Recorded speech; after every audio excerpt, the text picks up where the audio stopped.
Welcome to Picks with the Professor, sponsored by Wager Lab, the show where a real statistics professor and his friends give you sports betting tips. I'm your host, the Professor. I've built mathematical models to predict various sports outcomes, affectionately known as sideline.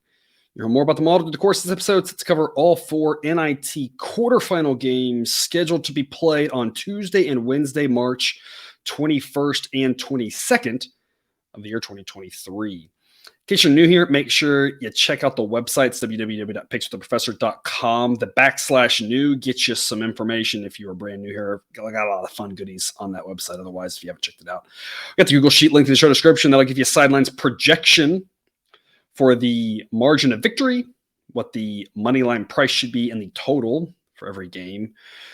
This is where I typically talk about how this show covers the picks on the best games, and for the best picks on all games, sign up on Patreon or Black Book. The benefit of being with us on Patreon is that you're going to get all of the picks sooner. So Jake and I are going to record 3 shows here tonight. It's Monday, and this one will go out pretty quickly, but the Thursday Sweet 16 and Friday Sweet 16 shows are going to be released immediately to Patreon along with the picks in those games. So that's the benefit of being on Black Book or Patreon, is you get all those picks right away. Otherwise, we're going to hold those back just so they don't fill up your YouTube feeds. It doesn't work well with their algorithm that way. So we're going to release those a day at a time later on. But if you're on Patreon, you get them all at once. So that's why you should be with us on Patreon. Again, if you want to sign up, that link's in the show description. Remember that sports are unpredictable, so the discussion on this show projects a typical game. It does not try to forecast it to a T, as that would be a foolish and impossible goal. Take a long-term view on here. We don't get distracted when weird stuff happens. That balances out in the long run, but it's hard to foresee before it happens. In other words, please understand that good and bad variance will occur. So as much as I'd like to say we'll be profitable each and every day, that is an impossible reality for any gambler. Jake, we talked about this a little bit last week on the show. We had so many near misses of big underdogs that could have hit, even money picks that could have hit. Had a little more bad variance than good. Had a little more good variance, I think, maybe the beginning part of last week. We got Hofstra and Eastern Washington on big money line winners, and that was good. And closed out the week last night with a nice money line winner on, Utah Valley, one of the Utah schools playing Colorado. Yep. That was good. I guess we'll talk about them later today. But we sandwich in some bad variance there, which again happens. But of all the good and bad variance, the one I want to talk about is Auburn-Houston, because to me, that was one of the weirdest games. We talked about Houston being very susceptible, kind of on a road game, maybe not 100%. That healthy, they are the best team in the country, according to my model. Now, barely. Other models like them a little bit more than mine does, but still a really, really good team. Top 3 either way. That top 3 is in a tier by themselves. Looked like they were going to get taken behind the woodshed at the half, and Auburn was going to cruise to a victory. And then I'm pretty sure they beat Auburn about 100-10 in the second half. I'm pretty sure that's right. What in the world happened? It blew my mind there for a bit. I thought Auburn had it. They looked good on offense. I was like, ooh, some offensive variance for them. That'll be great because they're going to need it. Boy, did that disappear in a heartbeat. Sampson did something in the locker room, changed the whole strategy. To me, it looked like we're going to pressure the crap out of every one of their guards. And then if Broom so much as touches it within breathing distance of the lane, we hack him. And that worked because he went 6 of 16. He's a career 60% free throw shooter. Shot that's just about a third. Yeah, it's just below 40%. Yeah, of 36 free throws they shot, he shot 16. It was very clear because he was 4 or 5 from the floor. When he got the shot off, and I'm pretty sure most of those were the first half. Probably, one of the only shots he got off in the second half was a 3-point shot, and he missed that. He's not a great 3-point shooter. So it was just brilliant strategy there. Add in that Sasser figured out he's healthy, I guess, because he took off. Shed didn't look hindered, and Houston's good. You have to be on your absolute game to beat Houston. And at first they were, but there was 20 more minutes to play. Hats off to Sampson for that adjustment. We knew Auburn was a flawed team. I'm just shocked that the first half went the way it did, and those adjustments. And Houston just said, "Hey, here's how we're going to play." Auburn missed like 20 free throws, or left like 20 points at the free throw line with regards to missed 1-and-1s as well. They just made their free throws they don't want as well. But I think that was part of Houston's strategy, like you said, foul. Weaker free throw shooters. Auburn just wasn't shooting well. You could tell that was maybe getting their heads a little bit. So Houston's strategy, being let's play in your face, let's pressure. If we foul, no big deal. You guys can't make free throws, and otherwise we're going to make it impossible for you to score. I think they only made four baskets, I think, from the floor in the second half, which is just an incredible number. We know that Houston defense is good, and if you can't make free throws, that just plays right in their hand because they get to even turn up the pressure even more. So, I mean, hats off to Houston. That was just a wild game. But again, bottom line, like we talked about, good and bad variance. You have weird things, first halves. We kind of had a stretch where I think if you played these on the first half, you'd have done a lot better than on the full game. We've had that stretch in baseball too, where that sort of thing happens. It balances out. It's going to go one way or the other. Overall, it'll balance. It's back and forth. It just gets weird. It can be a lot of fun. It's why they call it madness, right? Not March normalness, I guess, right?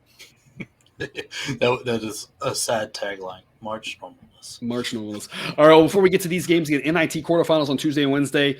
Some reminders, please hit that like button if you're on YouTube. Also, if you aren't yet, please consider subscribing or following. It's free. And if you turn on notifications, you won't miss any of the college basketball, MLB, or college football content this channel provides.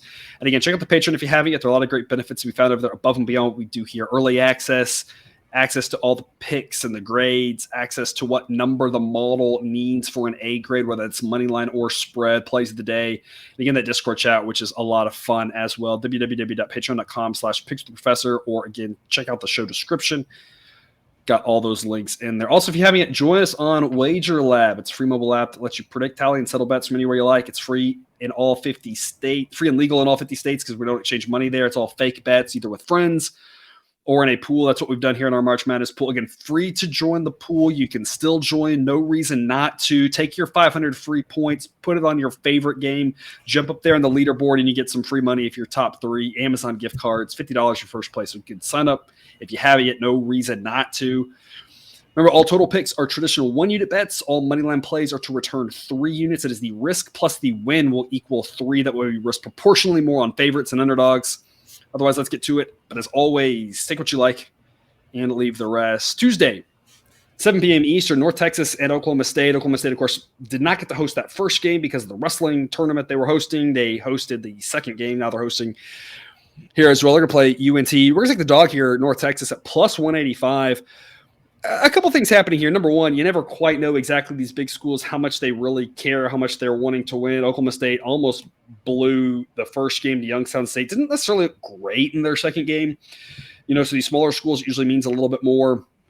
You also got the fact that the model thinks this is getting near A grade territory. Model wants plus 196 for an A grade.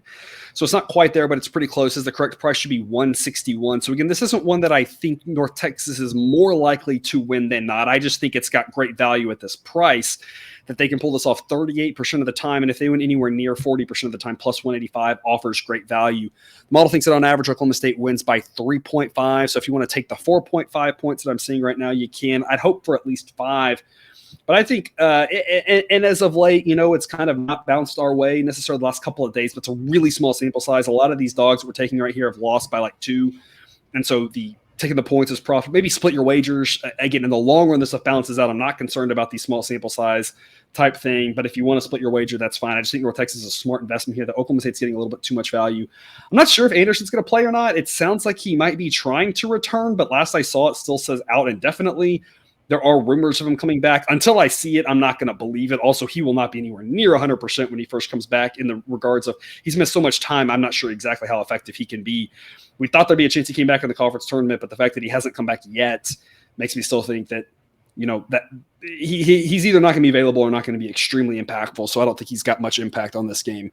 Total is 124. Model says 118.7. So the model would go hard under on this one. North Texas went flying over the total over the weekend against Sam Houston State. They just hit everything against a really good Sam Houston State defense.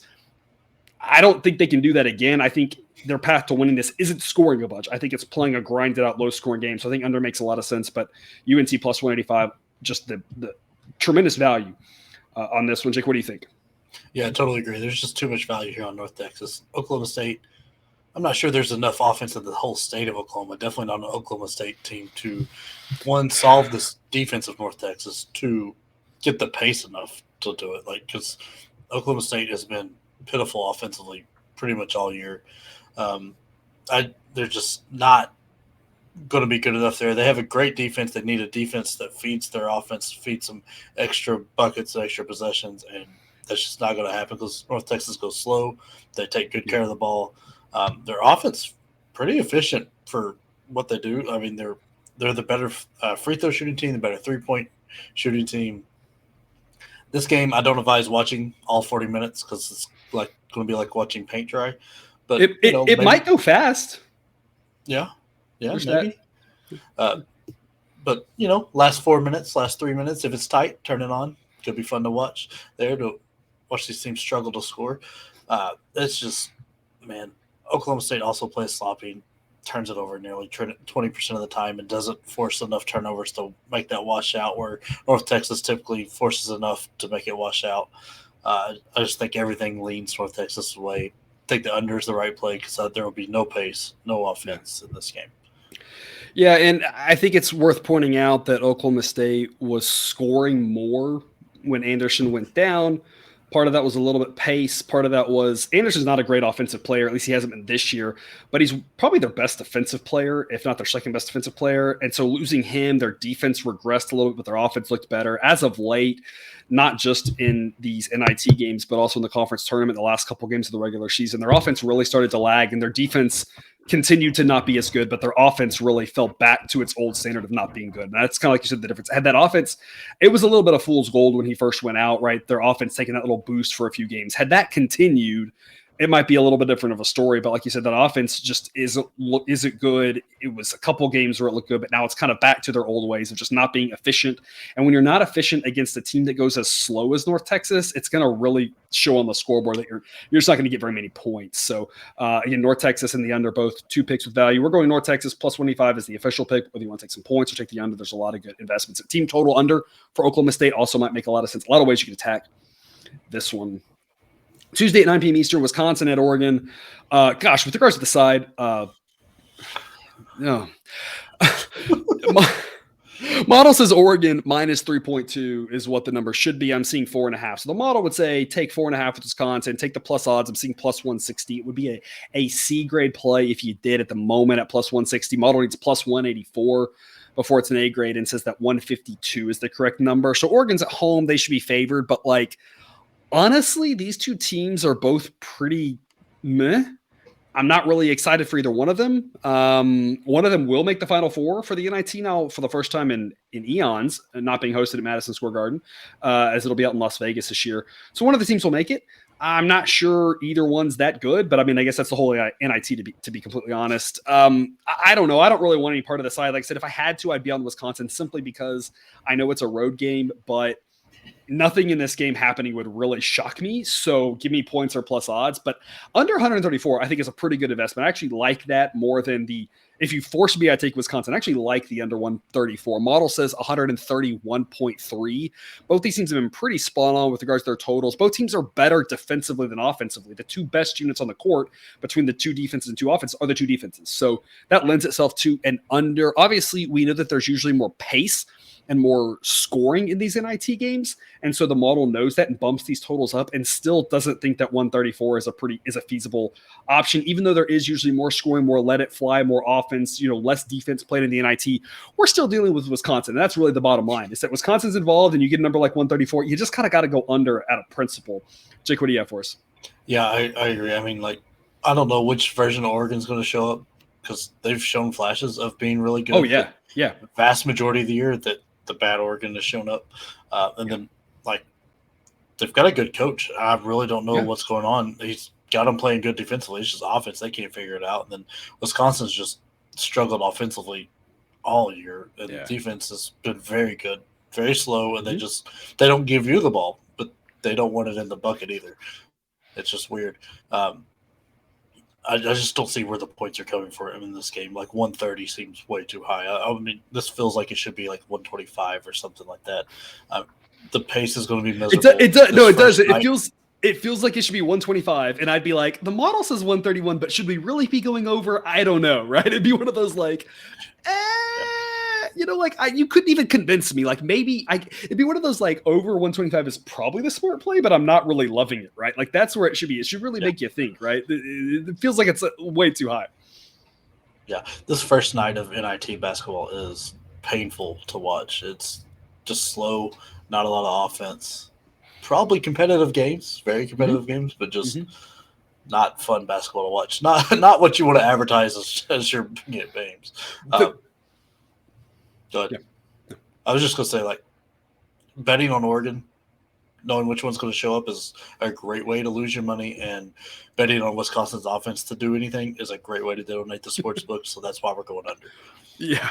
Well, the good news is that as slow and painful as the Tuesday games are, the Wednesday games should be a lot of fun. The totals in both of these games are in the 150s, and the model tends to agree with both the totals. So we got some more exciting games here for Wednesday, 7 p.m. Eastern, UAB at Vanderbilt. Going to grab UAB at plus 115. Obviously, this is a home game for Vanderbilt.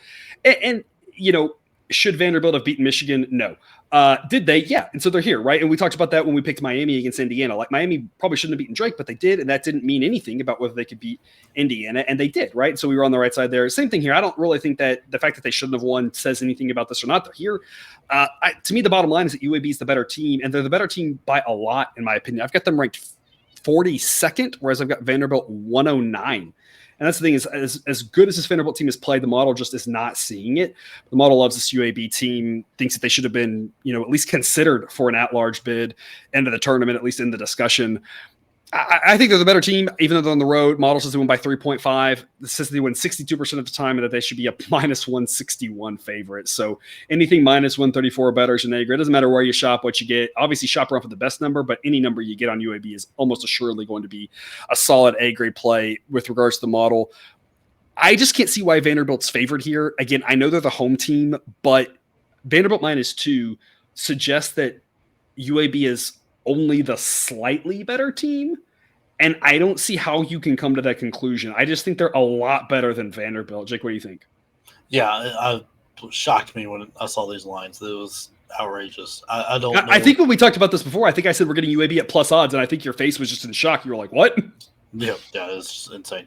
I don't know who's going to really stop anyone, but I think we're getting a lot of Vandy beat Kentucky twice, Vandy beat Michigan. There's a certain style of team that Vandy's style counters perfectly, and that's a team that wants to play slower and has a big guy that they run their offense through. That's how both those teams run. They counter it perfectly. That is not how UAB plays. UAB has got guards at the wazoo and very good ones. They play faster than what Vandy's going to want to play. I think Vandy gets caught up, shoots a little too many threes because they don't really have much of an inside presence. UAB is a very good offensive rebounding team, so when they shoot the threes, there's a good chance they're cleaning it up. I think UAB's defense is a lot better than Vandy's, and I think that's the difference of the game right there.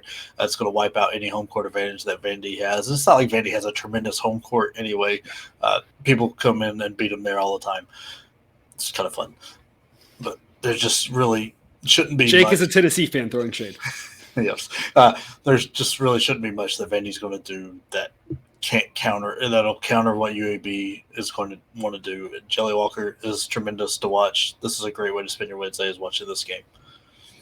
UAB's defense, according to Sideline, ranked 50th. Vanderbilt's is ranked 139th. So, I mean, exactly like you said. One team's got a decent defense, the other team does not, and that's, like you said, going to be a huge difference. The other thing, just to note, in case you're curious, I do give a variable home court edge depending on the game, the situation, usually between 2.5 and 3.5 points. For the NIT, I'm giving everybody 2.5 just because it's not quite the same intensity as the regular season, not quite as many fans. So again, spring break too. For some, right, depending on the school, you might have spring break around. It's all different times depending on the school. But yeah, it's just not usually the greatest atmosphere. You get the greatest atmosphere for the most part if you got to the semis or finals and they were on the home court. Kids would get more excited about that. Of course, those are not there. So 2.5 is all I can give a home court here. And I think UAB is well equipped to overcome that. I think plus odds is a great investment. Total, again, 153. Model says 152.8. So total's price pretty well should be a lot of points. Don't really know which way to play it. Too high to go over, but I would not be going under either with these two teams involved. Late game, Wednesday, 9 p.m. Eastern, Cincinnati at Utah Valley.